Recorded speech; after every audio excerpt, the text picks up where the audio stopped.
4 na araw bago ang anticipated matchup sa pagitan ng former WBO bantamweight champion John Riel Casimero kontra sa pinagmamalaki ng Manny Pacquiao promotion, pinansagang The Mexican Beast na si Saul Sanchez. Ay pumutok muli ang balita sa Japan Boxing News patungkol sa closed-door sparring na naganap sa pagitan nila Yukinori Oguni at John Riel Casimero noong nakaraang linggo, na kung saan sa nasabing sparring ng dalawa ay gulpi sarado raw itong si Oguni at biglaang umayaw sa unang round pa lamang. Ganun pa man sa naging huling panayam sa tumatayong head coach nitong si Cuadro Alas na si Jason Casimero. Ay mistulang chismis lang raw ang naturang kumakalat ngayon sa Japan na di umano'y naganap na sparring ng dalawa.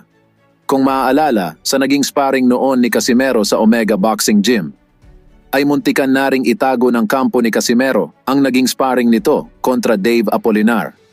Dahil sa kahihiyan na sinapit nitong si Apolinar sa nasabing sparring kontra Casimero, ganun pa man kalaunan, ay inilabas rin ng kampo ni Casimero ang closed-door sparring kay Apolinar.